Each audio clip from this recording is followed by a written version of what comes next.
Top of the day, beautiful people. Happy Thursday.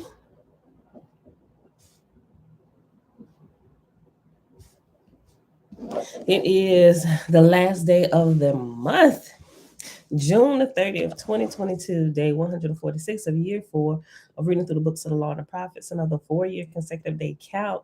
It is day 1164. Today, we picking up back in Oahspe on page 246, continuing the book of Divinity.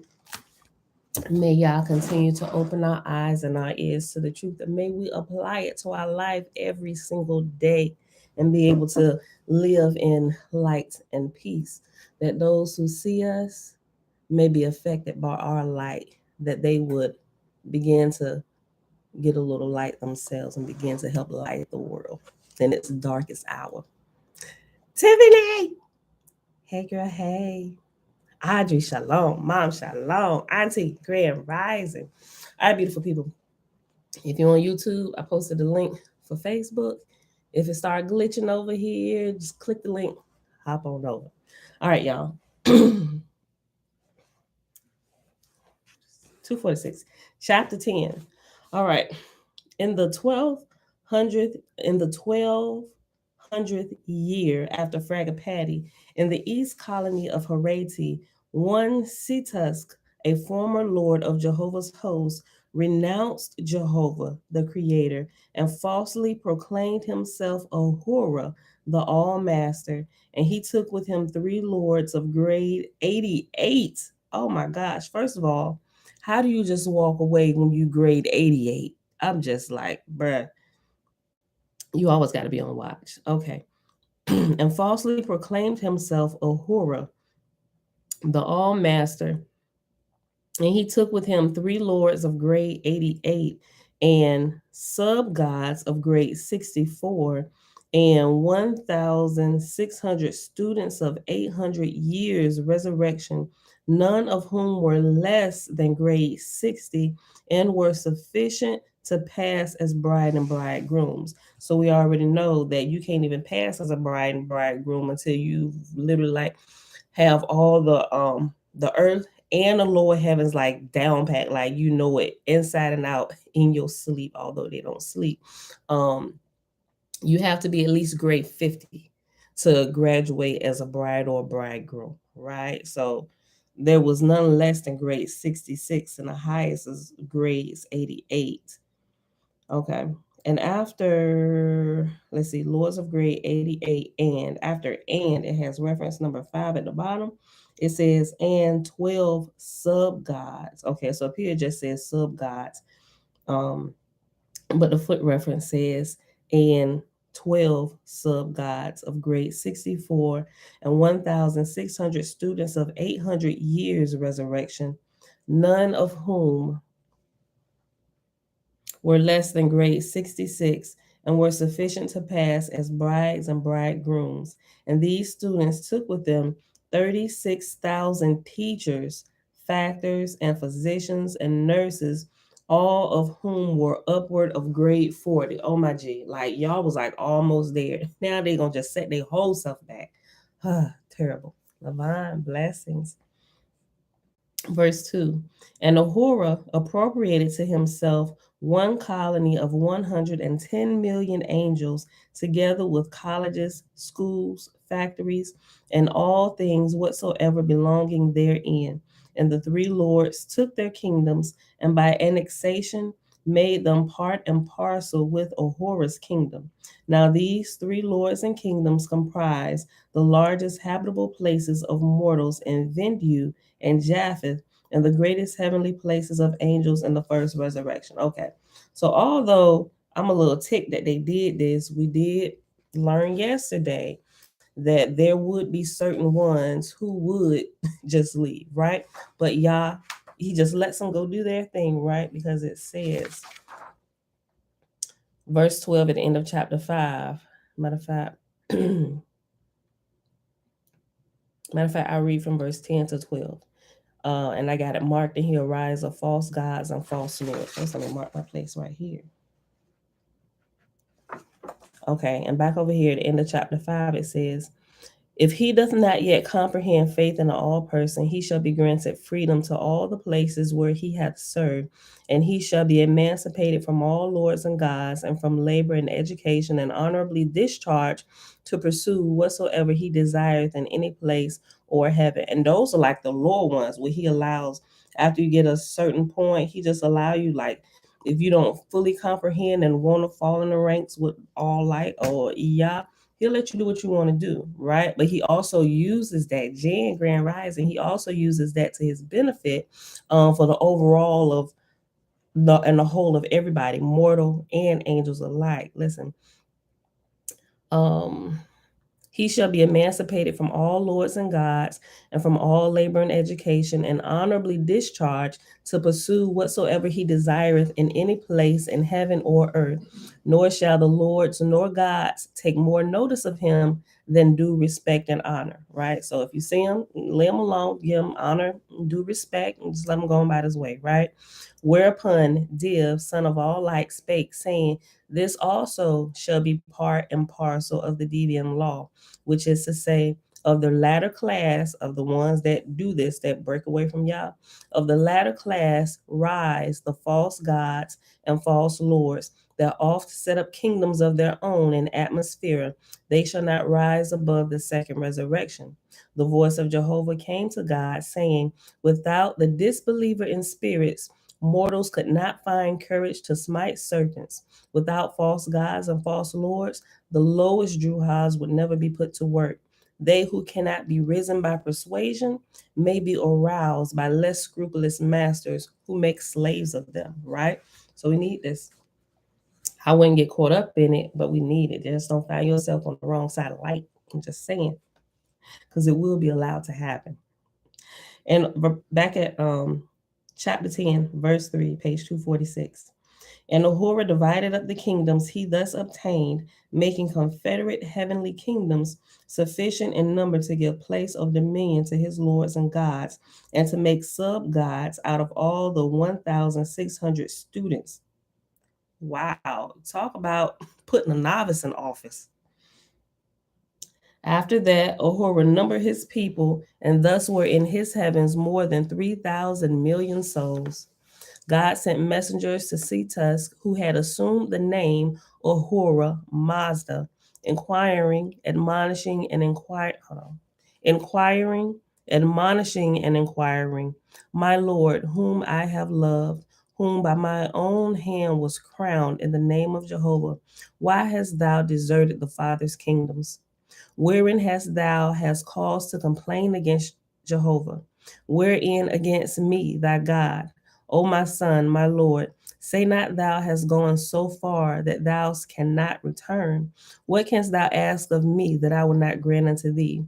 Nay, even judge thou me, and if thou desirest all the heavens and earth in my place, I will abdicate unto thee and become thy lowest servant, or whatsoever thou would put upon me. Now that's a true leader right there, Uncle JB.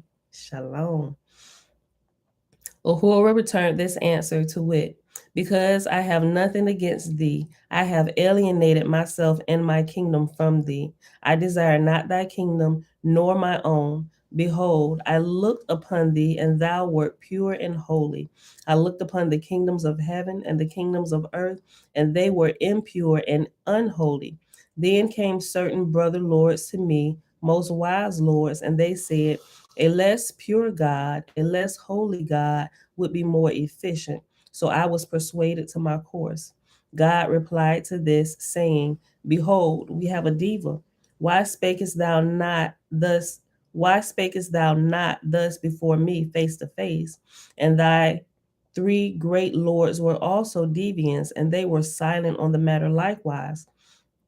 The div would have decreed whatever was all wise. Because I was in darkness, I saw not thy thoughts, nor thy lords, and ye have heaped shame upon me. How shall I send my record to Ethera? Shall I say, behold, certain lords consulted clandestinely, and then concluded to overthrow the Creator? And forsooth, they have gone up to set up a kingdom of their own, calling it the all highest. Hear me yet, and I will endeavor to speak wisely unto thee. Thy messengers notified me some days since that thou hast repudiated Jehovah, saying, "There is no all highest person. I can make myself high as the highest." And thereupon thy messenger gave me a map, saying, "Behold, thou, here are the boundaries of the kingdom of Ahura Mazda, the all sufficient high God." Bro, you didn't even did a whole map to give to everybody. Verse 8, I looked over the map and beheld its great extent, and I surmised to myself, He is a great God that can rule over all that. For I knew thee in thy education, which is as great as any lord's in atmosphere, and thou knowest thou canst not control even a plateau. Canst thou raise thine hand and stay Aji or the GA or the nebula? Scarce can thou change a single current of wind, nor canst thou nor canst thou cast a drought on any land, and yet thou knowest there are gods who can do these things by a motion of one finger. How darest thou then proclaim thyself an all sufficient high God?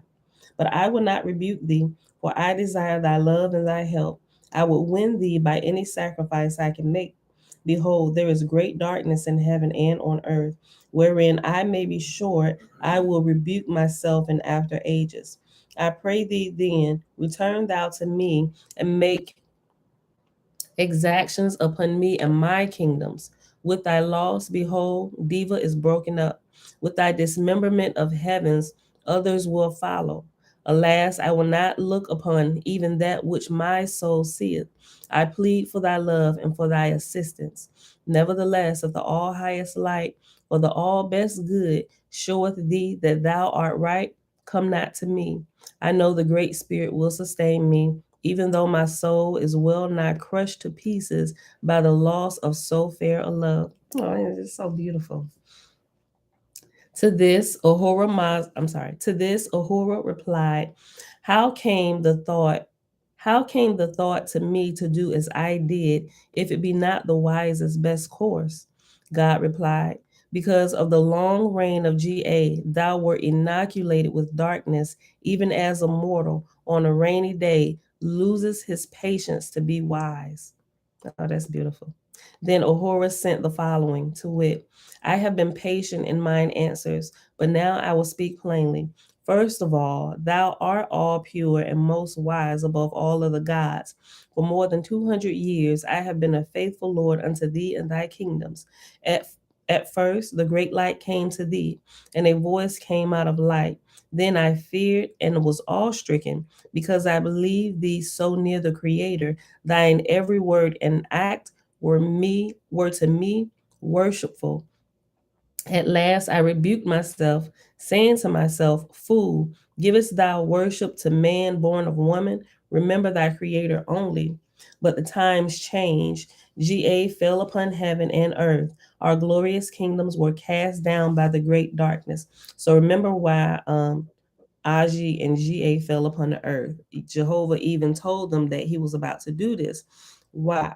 Because before he did that, the whole earth had been brought into peace, like heaven and earth. And it said they became as one planet together, heaven and earth, right? So there were no more wars or anything like that. And everybody, they stopped looking at the physical plane and they only looked towards the spiritual, and they were growing like wildfire spiritually, everybody.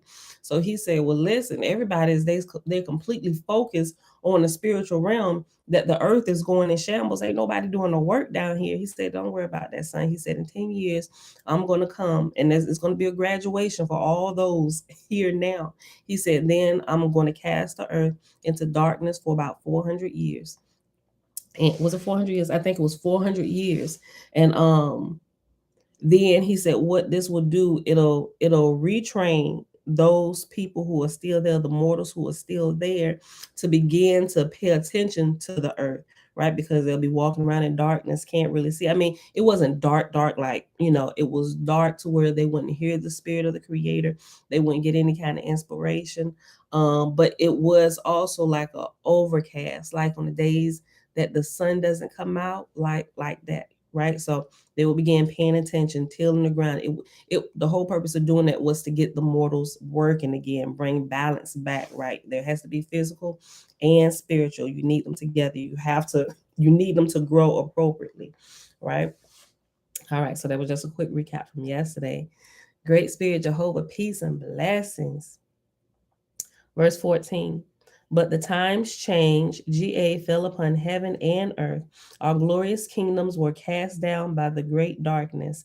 Then I reasoned, saying to myself, behold, when we were in light, Jehovah's voice spake unto us. When the darkness came, the voice came not. Remember, the voice is another name for the great spirit of Jehovah, or for Yah, right?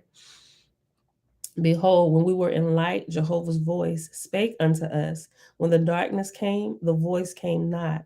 We sat in the diva, in the altar circle, praying for light from the Father, but it came not.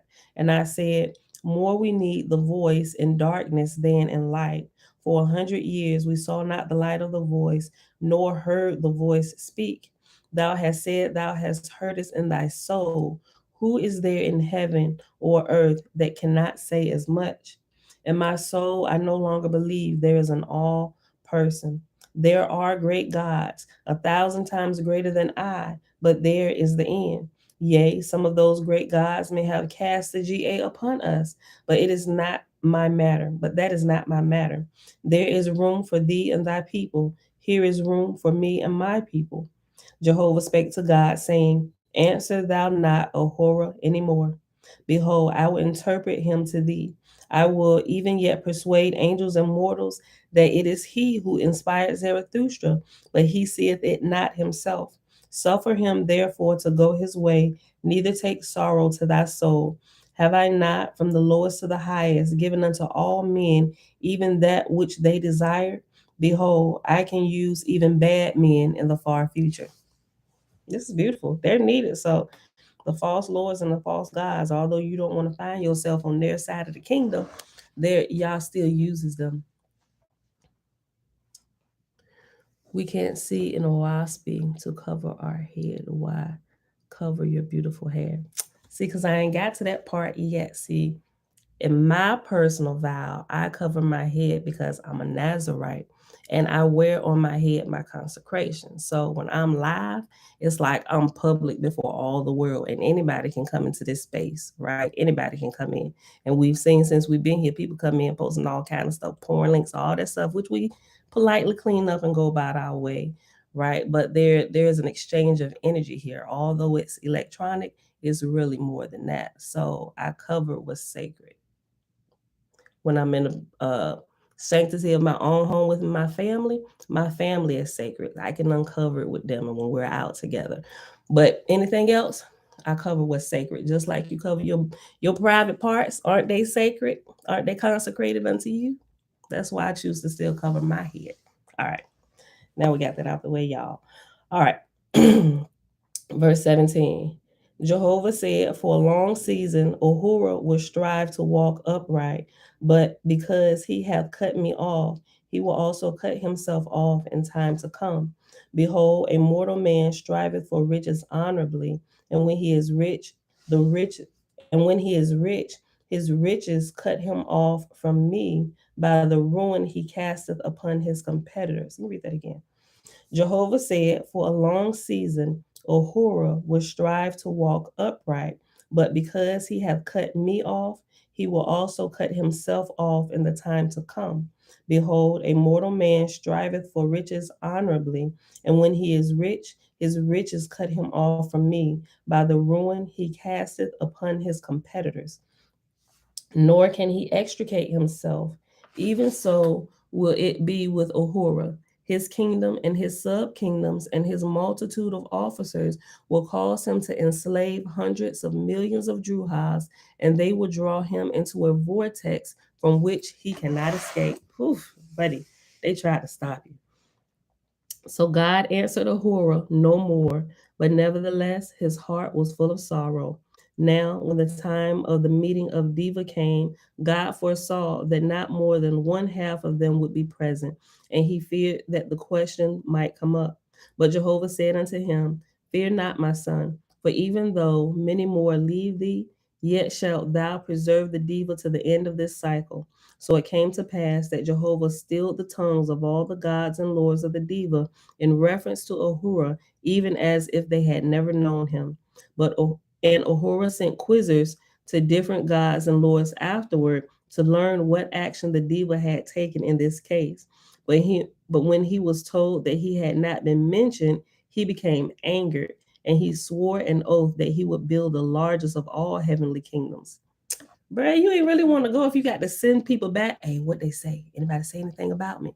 And they said, nobody even mention your name, bruh. And so that pissed them off because ain't nobody talking about them. You left. I mean, you're not here to defend yourself. We not gonna say nothing about you. Listen, verse 20. Because of the great darkness on heaven and earth, God sent hope and promise into all the kingdoms, urging his lords and his sub gods to maintain faith, not only in themselves, but within the hearts of their respective inhabitants. Now, from the time of the secession of Ahura to the next Dan would be 300 years, and God knew this, though the multitudes in heaven and earth knew it not. And God commanded great recreation and extensive labors in order to prevent further dismemberment. But in the course of 100 years, many were carried away by the extravagant stories told about Ahura's kingdoms being in places of great delight and of ease and idleness. Okay, so yeah, it was 400 years. So after 100 years, he got all dejected and stuff. And then it says he would be in that state for until the next day, which would be in 300 years. So that's 400 years. Okay, verse 21. Ahura's lords said unto him, Thou shalt adorn thy kingdom and thy throne and thy capital. Cetus shall be the largest and most ornamental of all places in the universe, and our sub kingdoms shall be places of great delight. And Ahura was persuaded, and so began self glorification, and his lords with him. And in another 100 years, Ahura had withdrawn and annexed unto him in heaven the following provinces with their sub gods: Etiav, what's Etiasiv with 70 million souls, Hawak with 100 million souls, Hen with 20 million souls, Dineoto with 80 million souls, Erefrovish with 190 million souls, the whole of the kingdom of Garakshi, 600 million souls, the whole of the kingdom of Sufwa with 800 million souls, and of all these confederated in the lower heavens, making the kingdom of Cetus with Ahura as Mazda in chief, the central kingdom. The diva was by this reduced to 7 members, but these remained faithful, and God kept up the standard of resurrection for yet 100 years more. And then Jehovah sent a region of Dan to heaven and earth, and the Most High heavenly host descended in fire ships and took God and his harvest up to Jehovah. With all with all the misfortune that befell God and his lords, there were nevertheless 6,000 million brides and bridegrooms to Jehovah, raised up to the higher heavens. Now, when the Etherian host came for the resurrection, knowing the darkness upon the lower heaven and the earth, they sent otivans with heralds and trumpeters around the earth, proclaiming the resurrection at hand, and asking all who chose to repair to Moru in Horeti. And the word was whispered throughout Ahura's kingdom. What then of a truth there must be a higher heaven than this? Alas, we had been faithful to now. We had been brides and bridegrooms. You sure would have been. They were so close. All them, the biggest bunch of them who was so close to graduating. Bruh, I bet y'all a little salty right now. And the word was whispered throughout Ahura's kingdom. What? Then of a truth, there must be higher heavens than this. Alas, we had been faithful to now. We had been brides and bridegrooms. So potent was this disaffection for Ahura that 5 of his lords broke membership and reaffiliated with God and his kingdoms. And thus matters stood when God's successor came to the throne. Chapter 11. The next Dan was 500 years, and God and his heavenly kingdoms prospered before Jehovah. But as to the Lord's kingdoms on earth, and as to mortal kingdoms and empires, not much light was manifested in them. Ahura, who had thus falsely taken and was known by the name Ahura Mazda, established lords to rule over mortals, and these lords were in direct opposition to God's lords, for the latter taught the higher heavens and the all-person Jehovah or Ormazd according to the language of mortals. But Ahura's lords taught only one heavenly kingdom, which was Ahura's, called Cetus, the all-holy highest heaven. God's lords inspired mortals to everlasting resurrection. Ahura's lords inspired mortals to Ahura's kingdom, and there the end. And since mortals had built temples for their priests, rabbis, who were gifted with suis, the spirits congregated in the temples and oft appeared in Sargis, teaching openly their several doctrines. So remember, those who were gifted with suis is the ability to see, prophesy, and bring judgment from the heavenly realms. But the ones under this particular kingdom is not getting their judgment and wisdom from the Most High. They're getting it from Uhura Mazda's kingdom, right? Whoever you talk to is who talk to you back. And you need to be sure who it is you talking to. Verse 3, I read again.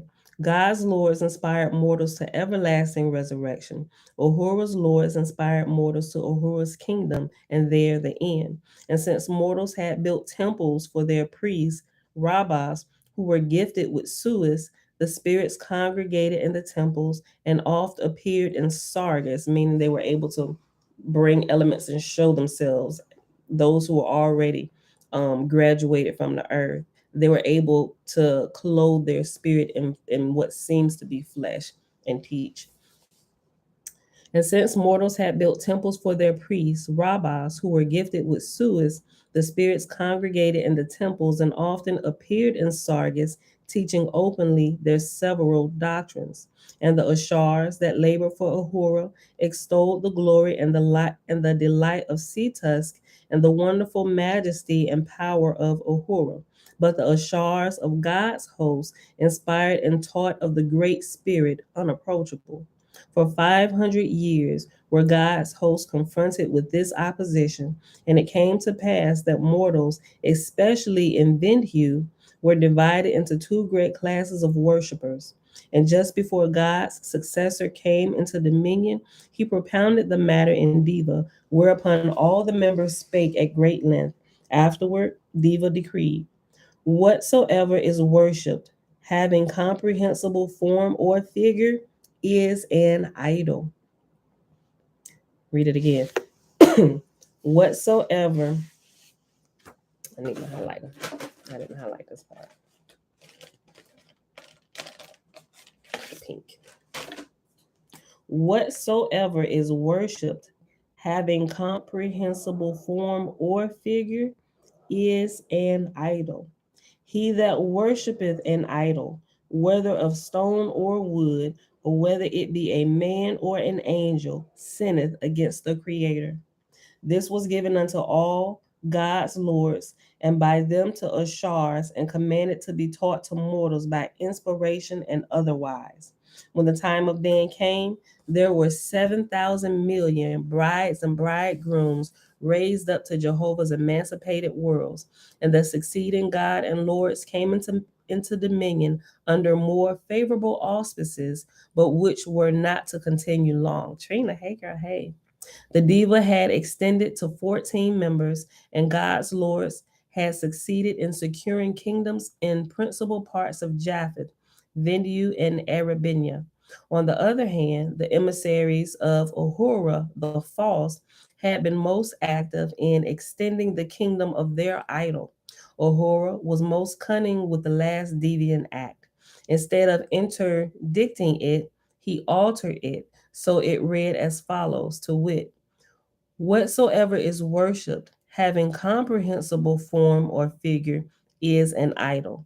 He that worshippeth an idol, whether of stone or wood, or whether it be a man or angel, sinneth against the All Highest, who is personated in Ahura Mazda, the holy begotten son of all created creations. Boy, now let me tell you something. If you don't read and you don't comprehend, you might have been caught up on this little change here. That if you didn't hear the original law, you might get tripped up. Let me go back and read. Okay. Back in verse 5. The real law was whatsoever is worshipped, having comprehensible form or figure, is an idol. Whatever you worship, it's an idol. If it has form or figure, it's an idol, right?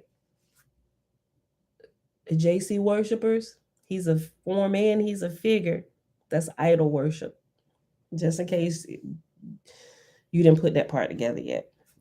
Whatsoever is worshipped, having comprehensible form or figure, is an idol. He that worshipeth an idol, whether of stone or wood, or whether it be a man or an angel, sinneth against the Creator.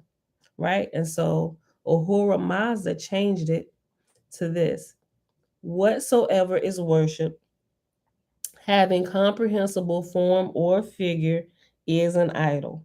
So that part he kept the same. He that worshipeth an idol, whether of stone or wood, or whether it be a man or angel, sinneth against, and this is where it changed. The original says the Creator.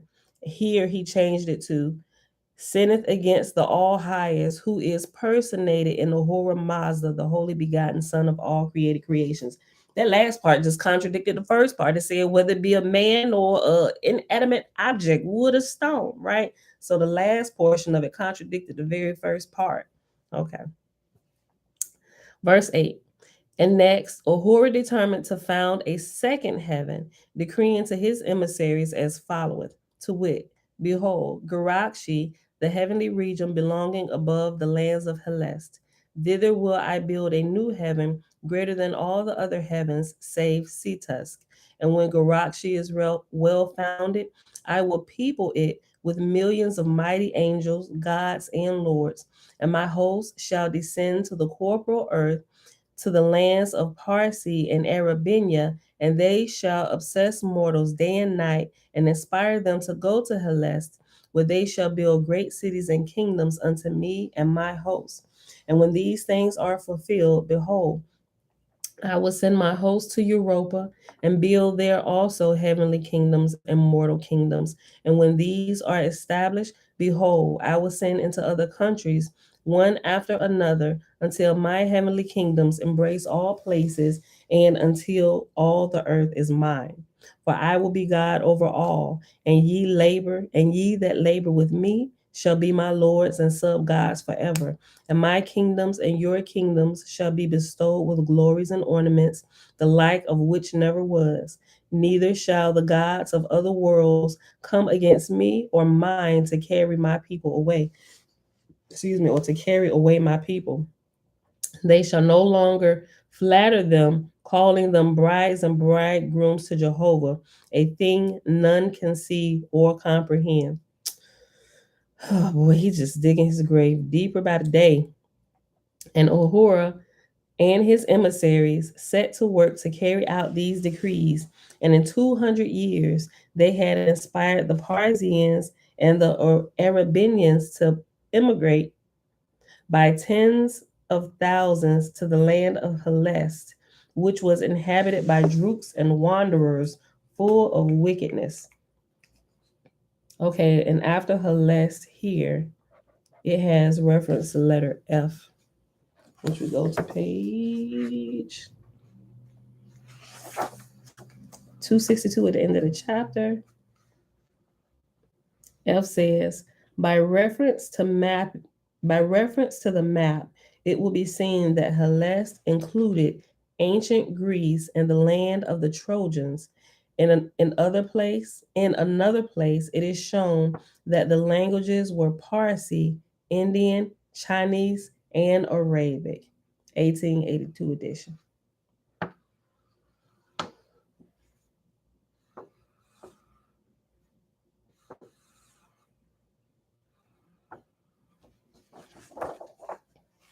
Okay.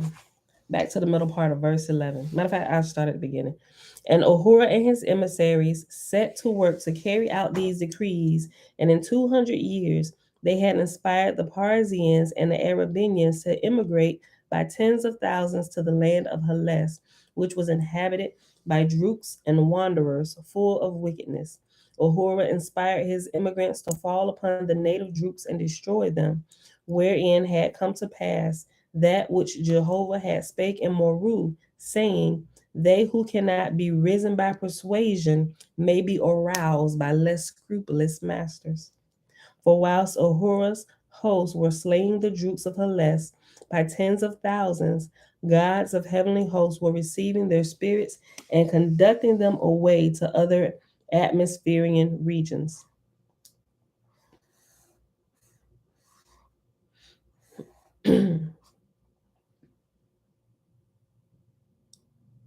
For whilst Ahura's hosts were slaying the Droogs of Hellas by tens of thousands, God's heavenly hosts were receiving their spirits and conducting them away to other atmospheric regions.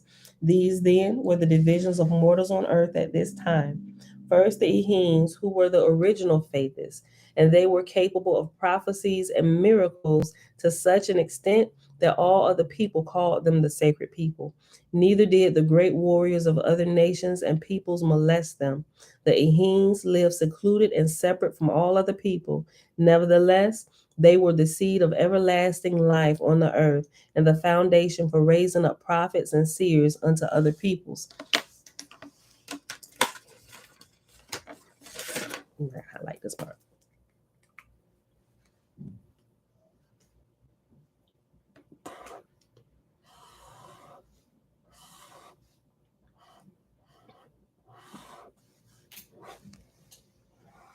Okay.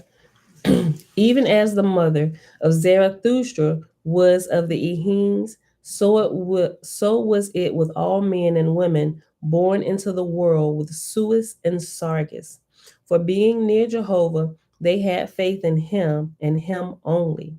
The second race, equally ancient, was the Droogs, the barbarian hordes, incapable of inspiration save for their stomach's sake. And though they were told 1,000 times, behold, you have a spiritual body, they understood not, cared not, and forgot it a moment after. And though it were said to them, behold, there is a great spirit, they heard it not, nor understood, nor heeded the words. The third race was the Ehuans, born betwixt the Ehines and the Droogs. To this race, in its early days, a commandment was given by God not to marry with the Droogs, and they had maintained that law amongst themselves by the sign of the circumcision. This then was the first beginning of persecutions against Faithists in Jehovah.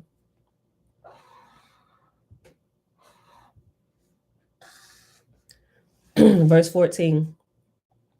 When Ahura usurped his heavenly kingdom and appointed guardian angels over mortals, he determined to leave nothing undone in order to overthrow the doctrine of Jehovah, the all person. So he decreed as followeth to wit. Since by the mark of the circumcision they have pride in being faithless, I will not have circumcision. After the third generation, 100 years, whosoever hath this mark upon him is my enemy. He shall be pursued, and no profit shall fall to his lot. Suffer not the little children to be maimed for my sake, rather let them be circumcised in heart. And Ahura put no restrictions upon his mortal followers marrying, and it came to pass that those Droogs not slain in Hellas married with the worshippers of Ahura. And about the same time of Jehovah, and about the same period of time, Jehovah brought the earth into a, I'm sorry, and about the same period of time, Jehovah brought the earth into a light region for 200 years. And when the diva was in session, Jehovah's voice spake, saying to Div, saying, let my sons be not cast down because of the sins of Ahura. Rather, be ye wise and appropriate from his wickedness that which will be good in the end.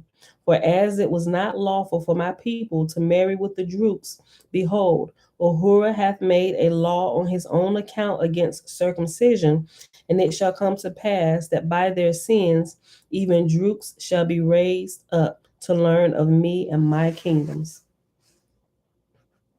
And after my kingdoms, it has reference letter G. So hop back to page 262. G says, when Droogs is used as a common, hold on.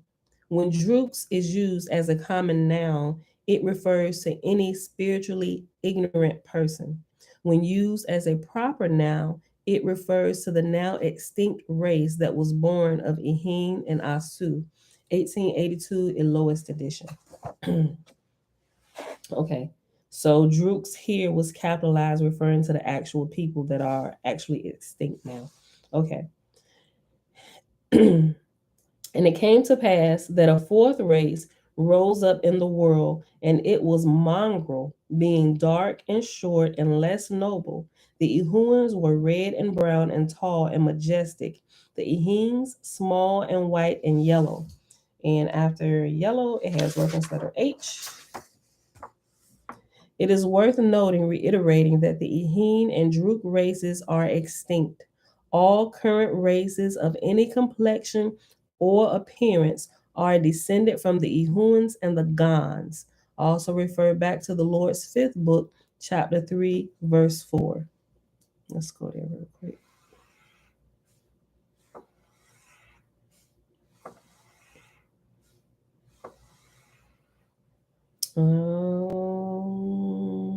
The Lord's fifth book.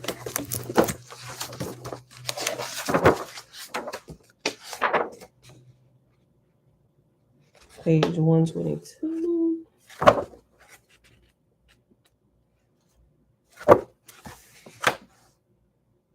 Chapter 3, verse 4.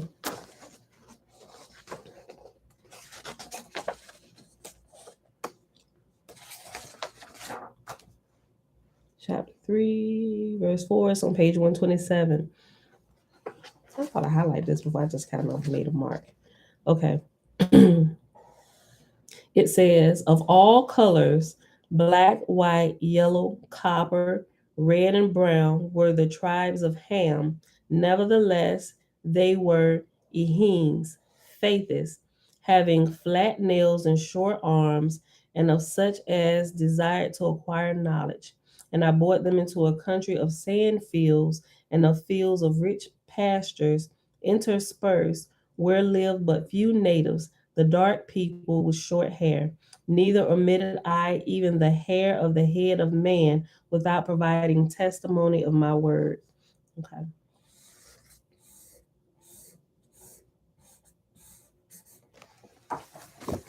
All right, that's the end of that reference. All right.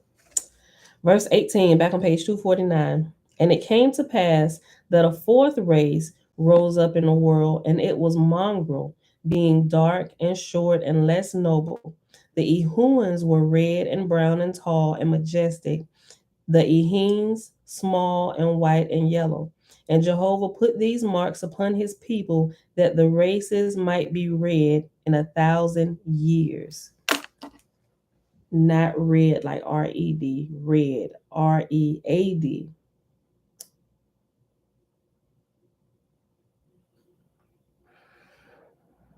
So the colors that we all are marks upon us, so that in coming years we can be read. People can figure us out. Okay. According to where we actually come from, but we got to have all the missing pieces, and this is clearly a part of the bigger piece of the puzzle.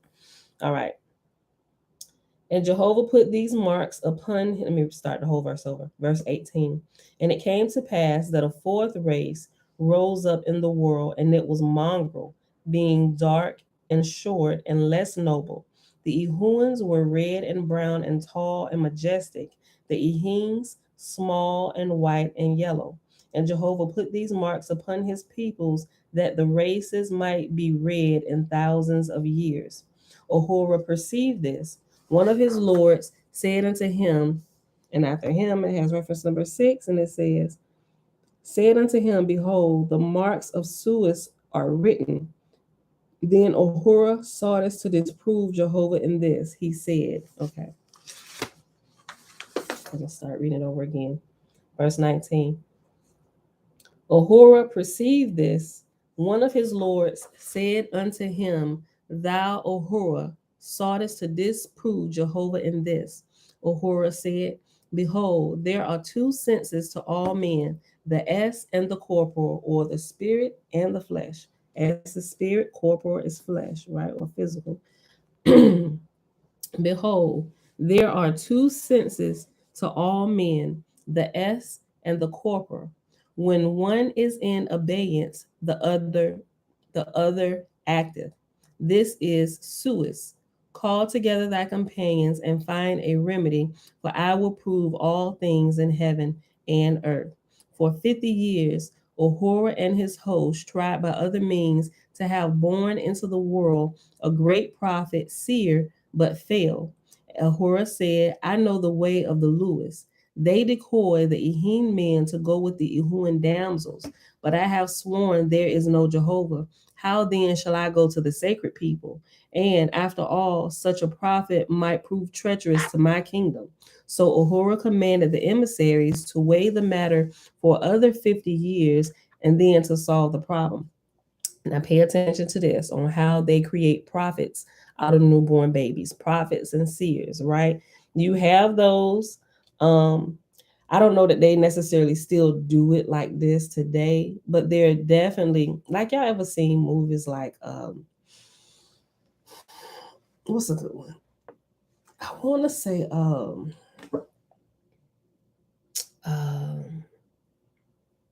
movies like the Omen and Damien and stuff. Those who can like look ahead, they have the gift to see and prophesy and stuff, but they can see like into the dark kingdoms and they give you all the gruesome details of what can happen. They do it to get prophecies like that. And true indeed, their prophecies do come to pass.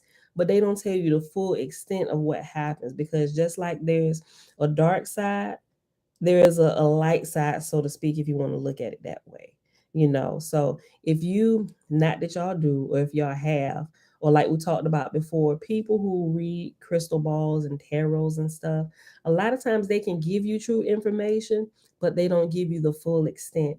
And when they give it to you, they give it to you from a different perception, just like the lady I showed y'all, the tarot reader and everything. um how she was saying, oh, it's going to be an uproar and all this stuff. People are not happy with this, the great mother, all this stuff she was saying.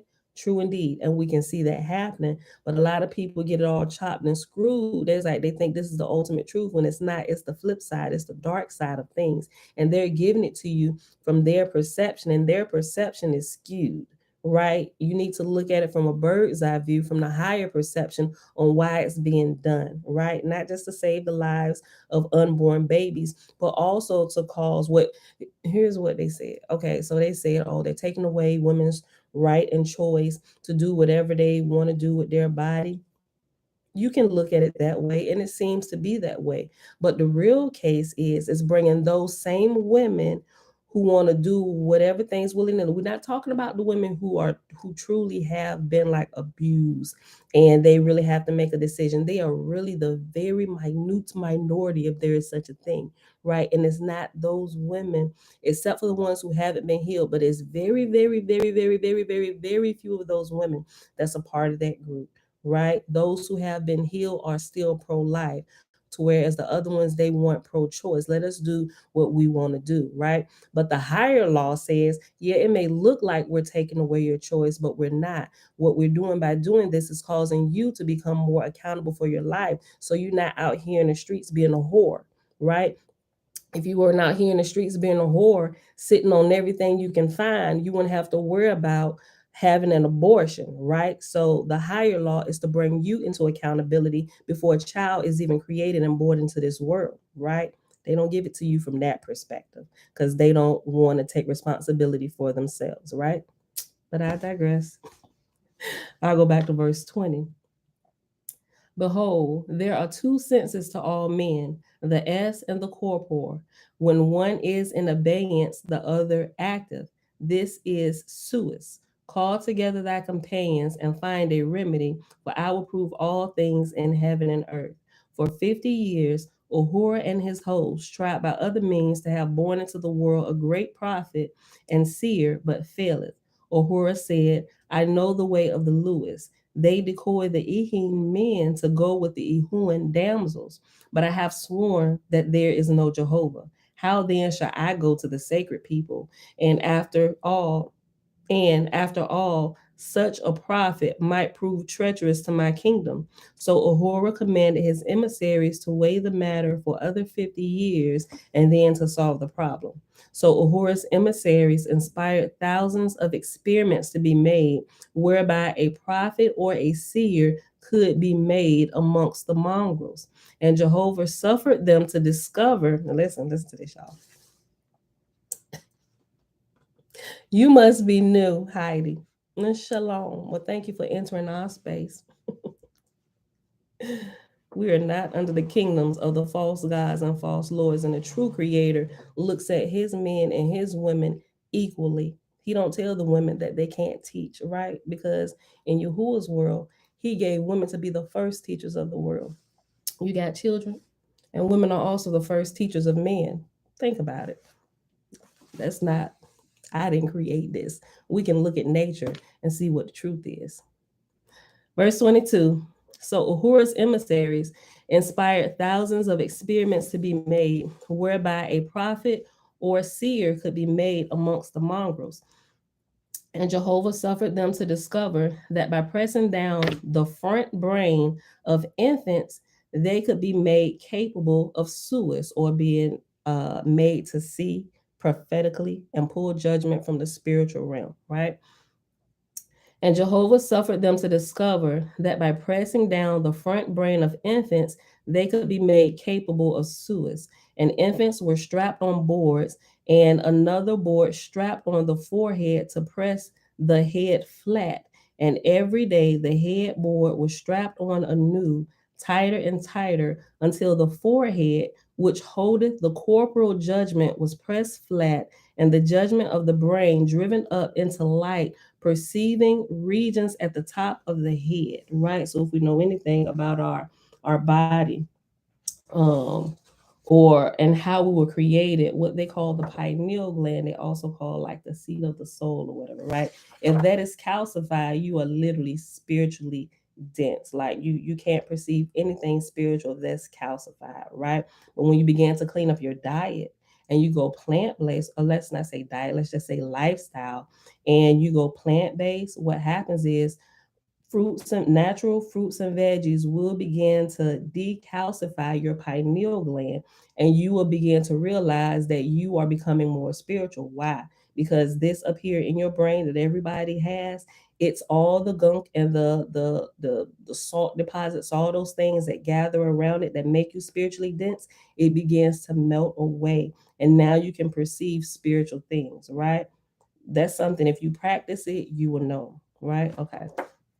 So after top of the head, it has reference letter I, and it says see Chiga and Tukshin, plates 11 and 12, and accompanying reference in First Book of God, chapter 27, verse 34, 1882, 1891 editions. And the great creator is Yahuwah. And here it calls the great creator Jehovah. It goes over how the great creator, or we still call him Yah or Yahuwah, right? He's not even getting into all the terms, right? The languages, they're all mixed up. He don't even care about that, right? But we do know that there is a great creator, the creator of us all and everything. That is who we worship, and we worship him only. And we don't worship him by proxy, and we don't worship middlemen and saviors. We worship him only, right? So this is what this is teaching us. And this book just happens to call him Jehovah,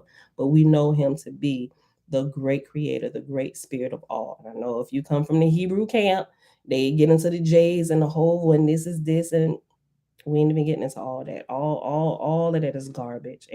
All of it, right? So we don't even go to those. We not doing that here. Okay, so let's look for this. Plates 11 and 12. That is not what we are here for. We are here to study together and we are seeking truth together. And if we have things that are out of place, when we realize it's out of place and we find the truth, we adjust what we believe to the truth. All right, Tukshin is plate 11 on 315. Both of them. Chiga and Tukshin, 11 and 12. Okay, page 315, both of them. It says on page 315.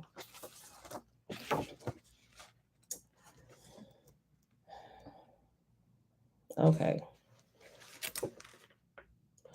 Oh, hold on. Oh, hold on. I get it. Hold on.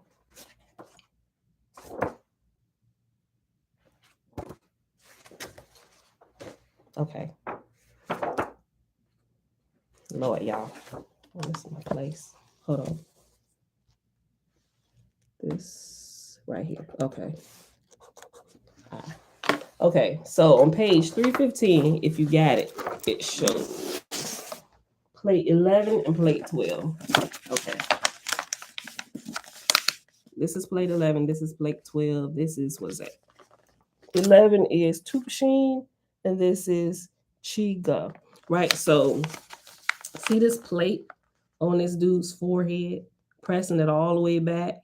They did this to people like this from the time they were born in order to press it all the way back. And the harder it's pressed, it just further moves back like the head. I ain't gonna say it dismembers them, but it they keep applying the pressure until they hit that sweet spot where that right there in the portion of the brain is touched and they activate it that way. And it said that Jehovah allowed it to happen, right? But he said in the beginning that all of this was going to happen because at the end he was going to turn it around for what he wanted to have done. So, okay. So that plate. See Chiga and Tukshin plates 11 and 12 and accompanying reference in First Book of God, chapter 27. Okay, First Book of God. Oh, it's right here. First Book of God, chapter, y'all my Roman numerals, 27. Let's go to 27. XXVII.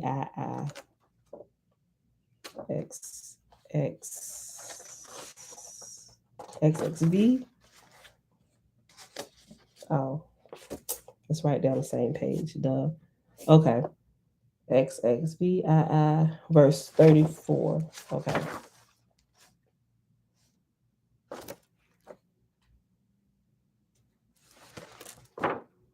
Verse 34. No. Ain't no 34. Am I looking at that wrong? First Book of God. First Book of God, chapter XXVII. XXV. Oh, I was in the wrong spot. This VIII. Okay. 34. Here we go. Page 314. Sorry, y'all. I'd be a little slow sometimes to find it. Okay. Verse 34. Then came Iwata, came first to the kingdom of Tukshin and to his queen Chiga in the land Anagumahaha, the flatheads, told them all the words of the great spirit Egoquim. Okay. All right. So Chiga is his queen. Tukshin is the flathead dude. Okay. They've been doing it to him since he was a babe. Okay. Back to where we left off. Page 250, verse 23 in chapter 11 of Book of Divinity. Ahura thus raised up prophets and seers, and they were willing instruments in his hands. And he sent into all the divisions of the earth tens of thousands of angels, teaching this to mortals, thus laying down the foundation for his grand scheme of reducing heaven and earth into his own kingdoms. Jehovah spake in the Diva, saying, even this permit ye. The Drooks will heed more of what their own people saith as a seer than if the same thing were than if the same thing were said 100 times over by the Ehim, right? So still they getting the truth, but because they're not going to listen to the sacred people, y'all allow Uhura, the false Lord and God, to develop it on their side because they'll listen to their people before they listen to y'all people anyway. All right, y'all, where we at? Oh, we at an hour. We're gonna pause right on the hour point today because this next chapter, chapter 12, is pretty long. It's 36 verses and it's like 2.5 pages. So that's definitely gonna take us way past the point I need to be at today. So we're gonna pause right here. This was good, y'all, and we're almost done. We'll actually probably be finished with this. Let's say a couple more days. Definitely, we'll probably get through it by the time the weekend is over, if not before then. So, with that being said, beautiful people, thank y'all for hanging out today. Put the page when we pause. 250 and chapter 12. All right, y'all. So it is Thursday, June the 30th, 2022, day 146 of year 4 of reading through the books of the law and the prophets, and of the 4-year consecutive day count.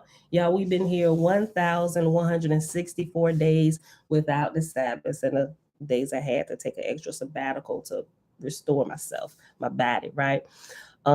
We read pages 246 to 250 in the book of Divinity found in Oahspe. Remember, I always put the link for Oahspe where you can get a copy if you want to get it from Amazon or wherever they're selling it. I always put the Amazon link. Everybody know Amazon is legit, right? But if you don't have the money, and it be on sale from like $20 to like $29, but the regular price I got mine for $30. But you can get it there. If you can't get it, I always post in there as well the link to the online. Everything is there as well, right? So you got you have the ability to have your own copy, whether it's the online version where everybody can get into, or you need the printed copy. I need the pages to fill and go through and highlight myself. You know. All right, beautiful people. So that is it. None really to share. I'm not sure yet. Where's Jen? I know Jen added. She asked the other day when we're gonna start the other book. Like, you know how we do the first 30 minutes of reading through uh, the main meat of the video, and then we call the last 30 minutes the lab. We'll pick that back up maybe after we get all the way through the book of Divinity. I'm trying to see. But the next one we are going to read is the Initiates of the Flame. I think everybody probably already went and got a copy. And we're going to start dividing the hour back into 30 minutes and 30 minutes again. But I'm not sure if I want to do it after we finish the book of Divinity or until after we get through the book of Spenta Armage, daughter of Jehovah. So we'll see. We'll see. I don't know. I'm still looking into it, y'all. I be wanting to just like I wish everything could be just downloaded into us like right now, and we just sit and talk about it and propound upon things. But we can't do that, you know. We haven't attained to that level yet, so we got to do it the manual way, which is cool and it's fine with me because we get to chat back and forth. All right, so let me go. Let me see. I didn't want to get thrown off. I want to finish. Let me see if I can look like y'all to answer questions or whatever for Heidi. Hold on. Let me see.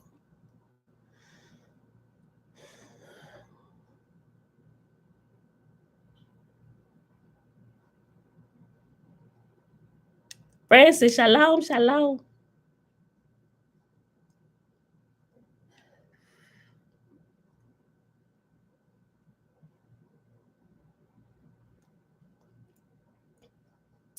I agree with what Heidi said, where it says check every word for yourself. That's what we teach.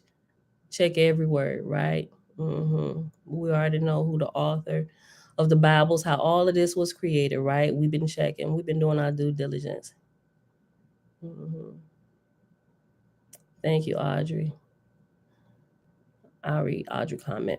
We started off reading the Bible and we continue to grow. If you really sit and listen more than just once for 10 minutes, you will gain much understanding. She always tells us to do our own study.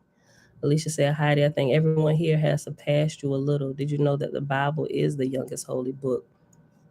Yeah, Heidi, we ain't gonna talk about them. I shake the dust off my sandals. Yeah, so a lot of people, as they're waking up, they're still really steeped in a lot of tradition, and a lot of us come from there, until we really, what really woke us up. If she go back and watch some of the earlier videos, which she probably won't, because she probably already left here, maybe possibly she could be still hanging out just to see or whatever. But that's how we the church teaches us, even the Hebrew camps teach us everything. Throw it up. If it ain't from here, it's of the devil, it's of Satan, and you're going against the Creator. Absolutely not. We're finding out how to really do our due diligence and check into everything. Just like what I agree with something that the New Testament says, where it says, "Be like the Bereans," right? And you go back and find out, see if these things be true.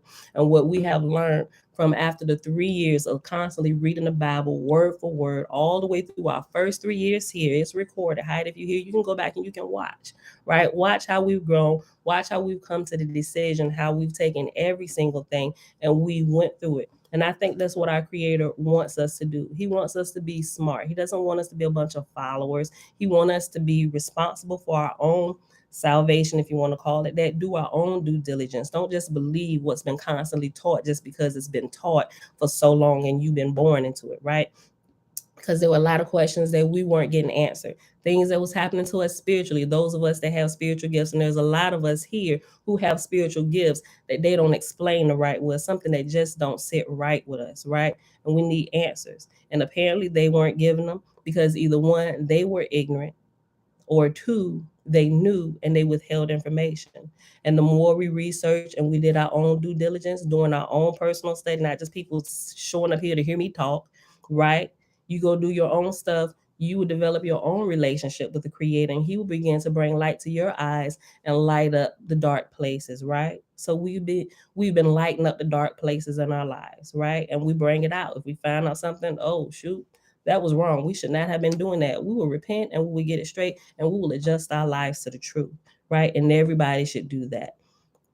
Y'all doesn't want us under the the leadership or slavery of teachers who teach you thus thou art and do what I say because I'm in a position and you pay homage unto me because God put me in place. That's garbage. They are garbage. And I tell them to their face, you are garbage, right? Because you're leading people astray. Yah doesn't want his people enslaved. He made us free. He created all men free, right? To teach ourselves first and foremost, and all those who are under our care, right? We lead by our lives of light. Seriously. And people can look at our lives and they can eat, right? Or they can, if we're not living according to light and everything that tends to light or life, we know that's from the true Creator, right? Yahuwah, or the Great Spirit, or the ever present, or the whatever you want to call them. My most affectionate term is the most holy, right? Some people say the most high, whatever, right? We ain't fighting about words, but the point is that we walk in light. And if it doesn't lead to light or life, then you know it's not coming from the great spirit, not Yah, not the great Creator, right? Because all things He do leads to life for everybody involved. For everybody involved. Right? You're right, Jen. She'll be back when it's time to wake up. She might still be here. But all right, y'all, that's it. I gotta go. My mortgage lender is calling. So may y'all bless you all. May you all walk in truth every single day. And may you be pliable and teachable enough.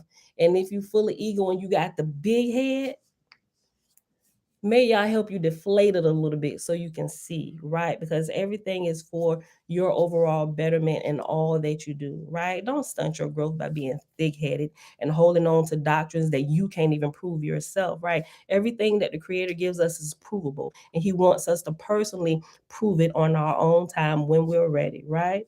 When the student is ready, the teacher appears. I love y'all. I see y'all back here tomorrow, bright and early, 7:15 a.m. Eastern Standard Time.